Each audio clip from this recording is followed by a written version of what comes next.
Identify. Internalize. Progress.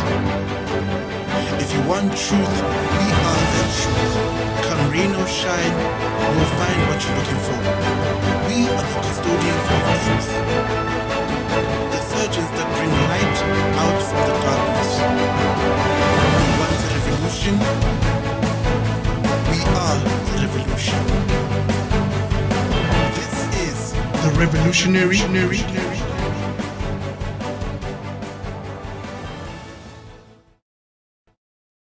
We live in serious times, and we need to know what time it is.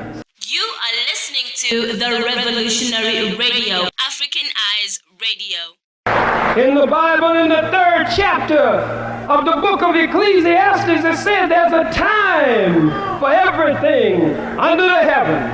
A time to be born and a time to die. A time to plant and a time to pluck up that which is planted. A time to come and a time to go. A time to rend and a time to sow. What time is it, black man? What time is it, black woman? We live in dangerous times. we cry for peace. Leboa, Lingala, Tumbuka, Kiswahili, help us identify the issues in Africa. Internalize our surroundings. Break down what is holding us back in Africa as we look forward in progress. I am Ntando Macozoma. This is On African Time.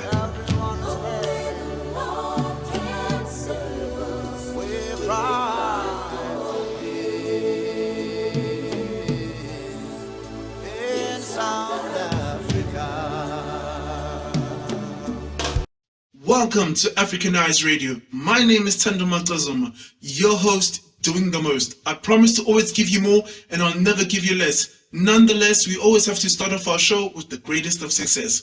On today's show, we're going to be talking about capital punishment. What is the death penalty? Where did it come from? And why did it even leave the country?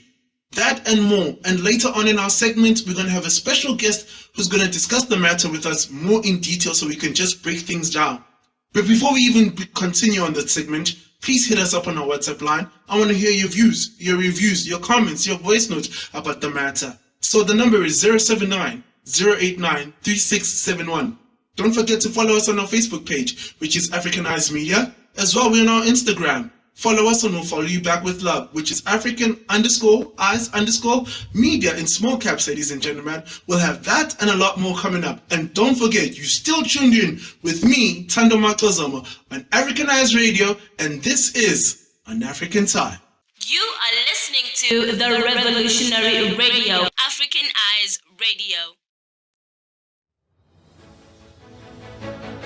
Identify. Internalize.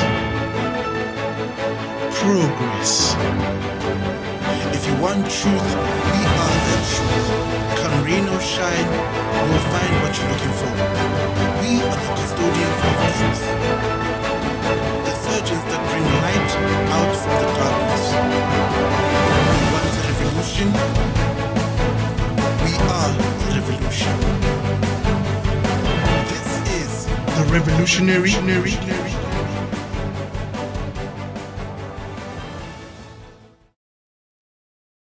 Welcome back to African Eyes Radio, and you are on African Time with me, Ntando Macozoma, your host, doing the most. I promise to always give you more and never give you less. Nonetheless, the show has started and it's coming to a close success. So ladies and gentlemen, let's get down to business. We are talking about capital punishment. What is capital punishment? Do you think capital punishment should be brought back to the country? I don't know. But let's break down the discussion and find out a little more. So the concept of capital punishment was established in the book of Genesis, chapter 9, verse 6, and it states, "Whoever sheds blood of the man, by man shall their blood be shed."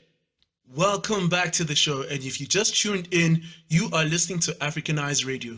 My name is Ntando Macozoma, your host, doing the most. I promise to give you more and I'll never give you less. Nonetheless, we started the show with the greatest of success. But don't forget, you still tuned into on African Time. Now let's get down to business, ladies and gentlemen.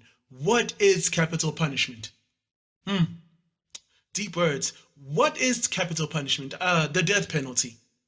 Do you think the death penalty should be brought back in South Africa? I don't know. Are you yay or are you nay?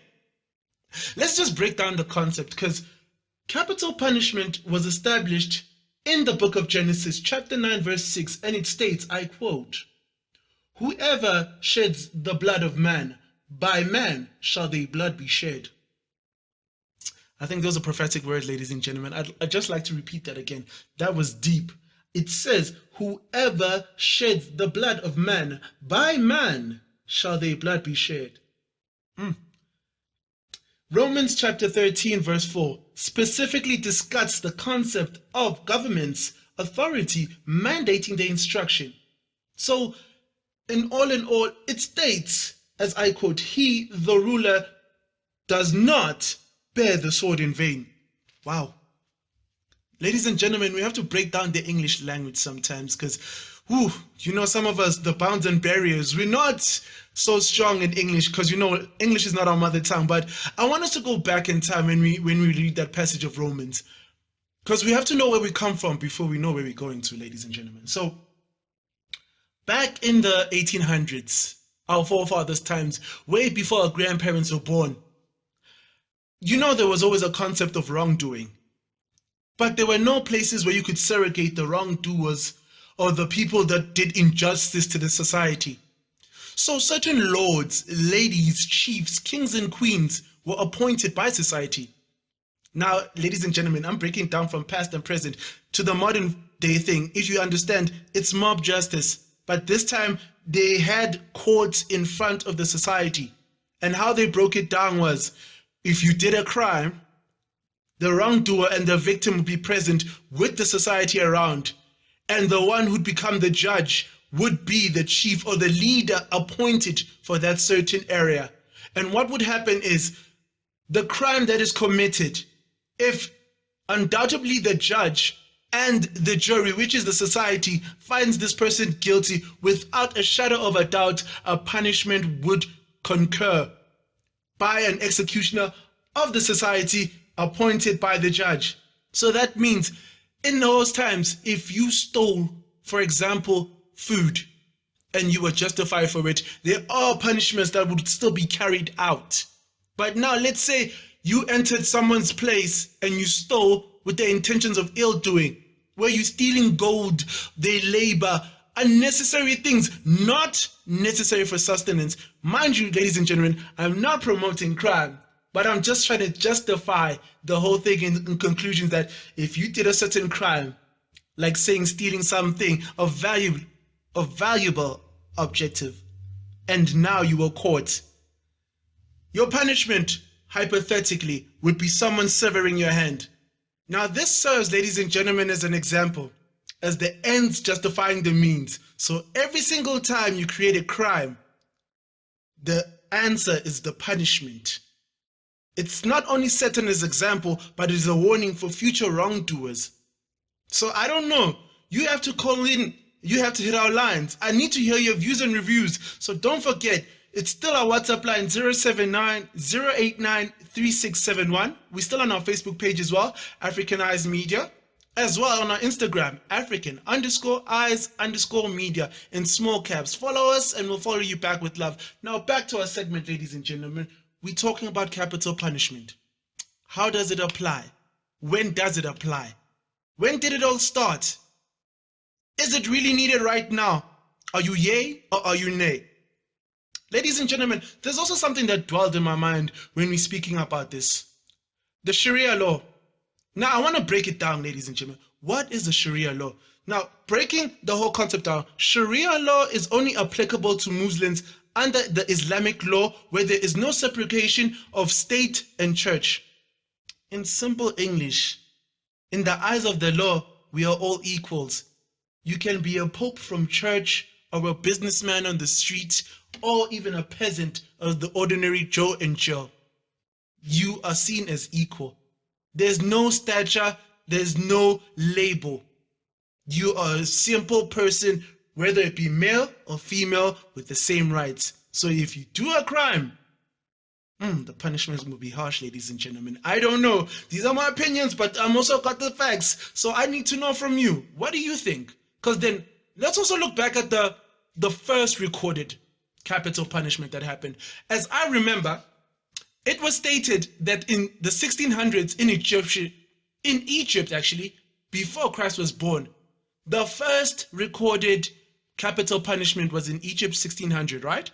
So what had happened was a nobleman was accused for wrongdoing, which was magic. So ladies and gentlemen, let's not forget, superstition back in the day was part of society. You didn't know if you were having good magic or bad magic, voodoo or not, but regardless, in the eyes of the laws of Egypt, magic is wrong. It is witchcraft. It is taboo. And what would the emperor do? Remember, we just spoke about it earlier on, ladies and gentlemen. The leader, the chief, the one who has authority over the land and is appointed, does a justified meaning whereby now, in conclusion, they ordered a law of punishment. And the capital punishment was that the nobleman killed himself. Now, mind you, it's a Sharia law, ladies and gentlemen. Regardless if you're of high authority or a peasant, there was one thing that was assured. If you did the wrong thing, you'll be punished. But we're still discussing that capital punishment, ladies and gentlemen. Let's hear what you guys have to say. I'm just going to go through to this voice note right here. The death penalty, my gosh. Well, that's a very difficult topic. Maar one thing I know, if they were to bring back the death penalty, I would say I would agree for it to come back due to the fact that proper investigations before you know, because some people are innocent who are actually in prison, and those who actually did the crime actually don't even pay for it, because and then the guy after 6 months is walking mostrating like he done nothing. So I think best thing to do is, if they done proper investigation, maybe such things will not happen. Mare, as the death penalty, they can bring it back in this world. Like, it can come back. Because if you had noticed, like, most of the people in South Africa, they're actually calling for it to come back. It's something that we could actually start thinking about. Maybe it's brought back, Malawi would fall into place, like, or go by order, per se. Thank you, Matapelo. That was wow. I feel like, guys, we are going really in depth. But before we go any further, you know what? Just hit us up again on our WhatsApp lines, which is 079-089-3671. Don't forget, we also have a Facebook page, which is African Eyes Media. As well, we also have an Instagram. Please follow us and we'll follow you back with love, which is African_Eyes_Media in small caps. Identify. Internalize. Progress. If you want truth, we are the truth. Can rain or shine, you'll find what you're looking for. We are the custodians of the truth. The surgeons that bring light out from the darkness. You want the revolution? We are the revolution. This is the revolutionary.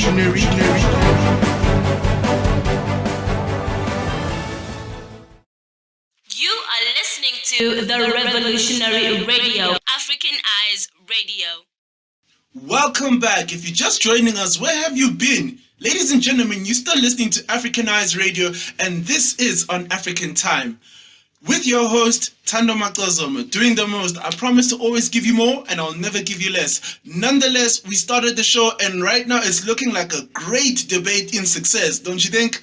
I feel like we're going like that. So, ladies and gentlemen, he is here. Our special guest that I've been mentioning, who's going to help us in the discussion of capital punishment. Not only is he a businessman, he's also known as a revolutionary leader. He is called the African teacher. So before we even go into the discussion, Could you just tell us a little bit about yourself so the listeners out there can know who is the African teacher? All right. Before I get into that, I would like to greet you and the listeners out there with the greeting words of peace, following a very good example of Jesus Christ. You see, if we read the Bible from cover to cover, we will never find a place where Jesus met people and leave them without greeting them with the greeting words of peace. So I say, peace be unto you. All right, yeah. So Mr. Charles Nkandawire is just, an ordinary person in the society. Growing up in our African societies, with a lot of challenges, and it takes a huge amount of pressure and heat to refine coal into diamond. So the challenges that we have been through in our lives is what has made the African teacher. Oh, that is so beautiful. Ladies and gentlemen, I'm out for words. They say it takes a village to raise a child, and we are here with the African teacher who was also raised by the village known as Africa, and he's here to share his experiences with us. Capital punishment. Sir, what is capital punishment in your point of view? In my point of view, let me make something clear here, because I heard when you're introducing me, you talked about this being a debate. Yes, sir. This is not a debate. We are just here to share information. The duty of a civilized person is to share information or the knowledge that is having. So I'm just here to share the knowledge that I am having. I'm not saying I'm smart or I'm knowledgeable. Yes, sir. But the information that I have is what I have to share to you. All right. So going back to the topic which is capital punishment. Yes, sir. In my point of view, I don't define capital punishment as a death sentence as many can do. Okay. Because capital punishment is something that has to do with the Sharia law. Right. And the Sharia law, in my point of view, that's God's law. We have to understand something in nature. Yes, sir. Every single thing that is here in the universe is created based on a law. Okay. So it's laws that governs this universe. It's laws that are supposed to govern human beings. And these laws were given to us during the time when we were created. God created this universe. And in this universe, there are so many planets and stars and all that stuff that is in the heavenly bodies. He created this earth. This earth, the planet Earth that we are living in, he gave it a law or a command.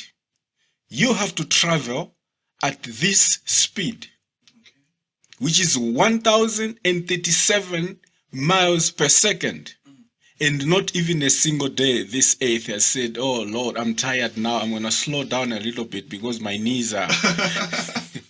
So everything was created based on a law, and everything is supposed to obey the law from its creator. Yeah. Ladies and gentlemen, I just love the way African teachers executing things. But let me also try to break down what he was saying, because then I was interested when he was speaking about the Sharia law. So I thought, let me quickly go online and find out what it is. So I found the definition in term, and he'll correct me if I'm wrong. It states as an example, Sharia law is only applicable to Muslims. Under the Islamic law, there is no culture and state. That means in the eyes of the law, there is no religion-based or state-based that will protect you. So even if you are a pope or a regular Joe or Jill on the streets, in the eyes of that law, the Sharia law, you are equal. So whenever you do a crime, you'll be given the same, or must I say, the correct punishment, and no one is higher than the other by status. Am I correct, sir?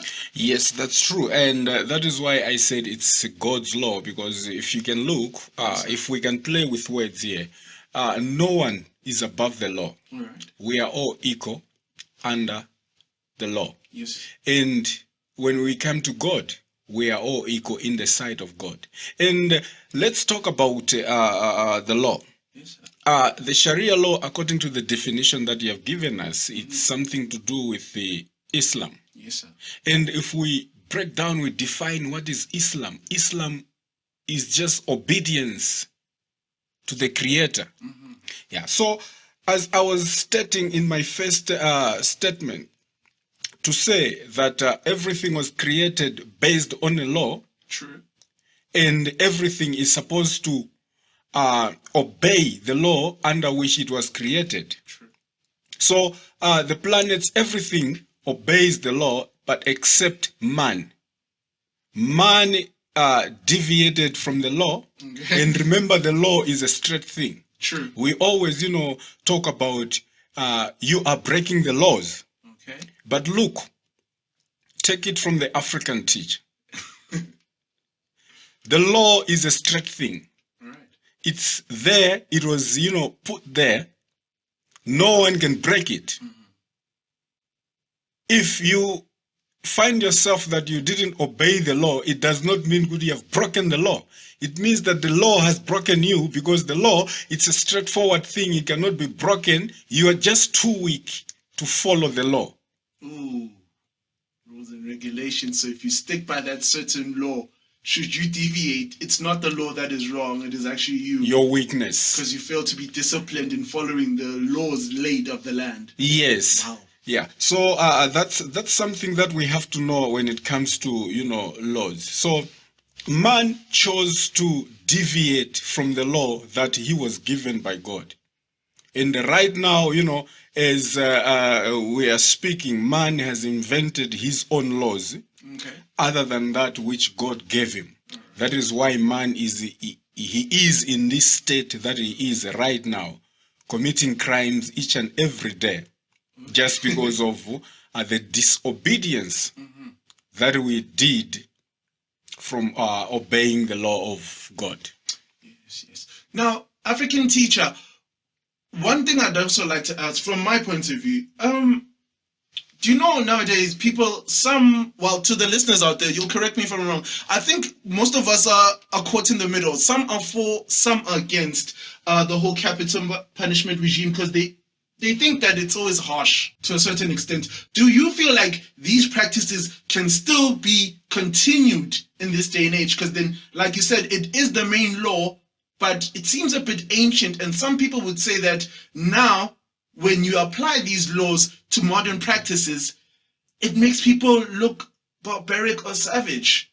Yeah, these practices, they must come back. We are talking about God's law, and it's only God who can come down and resolve this problem that we are facing right now as human beings. Remember, the man that we are seeing right now is not the way he was when he was created. This is, a deviated man, a man who has lost his moral conduct. So God must come back and, make man again. Yes, talking about the laws that they are ancient and savage, I would ask a question: who is a savage? Because to my understanding, the savage is, a person who does not have knowledge, a person, who can just kill anything. Because if you go in the jungles and look at the animals that are savages, are those ones that are brutal. Those ones that are scavengers. Yeah. Those are savages. And this is the man that we are seeing right now. He's a scavenger. He's brutal. He's a savage. And if we say those, ancient ways were, savage ways of dealing with this kind of matters, remember, in our ancient days, we had no police station. We had no judges. We had no money. We were living in those, moral, upright societies. Our women, they say we were naked, but there were no rape cases as naked as we were by then. Look at what is happening now. You are wearing dresses, we are wearing clothes, but still rape cases are so high than in those so-called ancient times. Terrible. Quite terrible. Well then, sir, before we go any further, this is really interesting when we delegate it. I want to ask you another question, sir. So now, most people say that capital punishment is too severe. So when you look at their moral compass, do you think corporal punishment is any different? Capital punishment, it's severe, but remember, for every action, there is an equal but opposite reaction. So it's not severe. Ladies and gentlemen, I'm sure you've heard that somewhere back in the day in school. And if you are listening as new viewers as well, listeners out there, that is a prolific but true statement from my point of view. Well, our African teacher, I'd like to thank you for being with us. It was a pleasure. Before you leave, we would like to know, are there any future plans we should be expecting from you, our African teacher, Mr. Charles Mukandawini? Did I say that right, sir? Mkandawire. Yes, in the future, next year, I'll be releasing my book, which is titled "We Are at War and the Color of Your Skin is the Uniform of the War." So that's the only, I think, that is coming in next year. Sounds really good. It really seems like it's a bestseller. Please, before it goes on publishing, please come back to the radio station. We'd like to interview you about it, have more in-depth knowledge of what you wrote for us. Most definitely. We'd like to thank you for your time, our African teacher. It's been a pleasure. Thank you. Bye-bye. Some say that things will never change in our daily lives, and I don't know what to say to you listeners out there, but we always fight for something we believe in. We protect our dreams and we try to look for a better future. In this segment today, I had a heart-wrenching moment and I've had an enlightenment as well. We spoke about rehabilitation, closure, vindication, protection, basic law, God's law. It all came down to that one important question: what is capital punishment? I don't know, but I want to thank you for being with us. Don't forget, the conversation is never over. Just because the show is done does not mean we're done. The movement still continues. The revolution is still here. I want to thank you for coming with me on this journey. My name is Ntando Macozoma, your host, doing the most. I promise to always give you more, and I'll never give you less. Nonetheless, we had one of those great shows, and I think it ended off as a success. Don't forget, you're listening to African Eyes Radio. This is African Time. And I want to say one thing that I learned today from the greats. Mashalayon. It means we're done. I love you guys. Goodbye. You are listening to the Revolutionary Radio, African Eyes Radio. Identify, internalize, progress. If you want truth, we are that truth. Can rain or shine, you will find what you're looking for. We are the custodians of truth. The surgeons that bring light out from the darkness. We want the revolution. We are the revolution. The revolutionary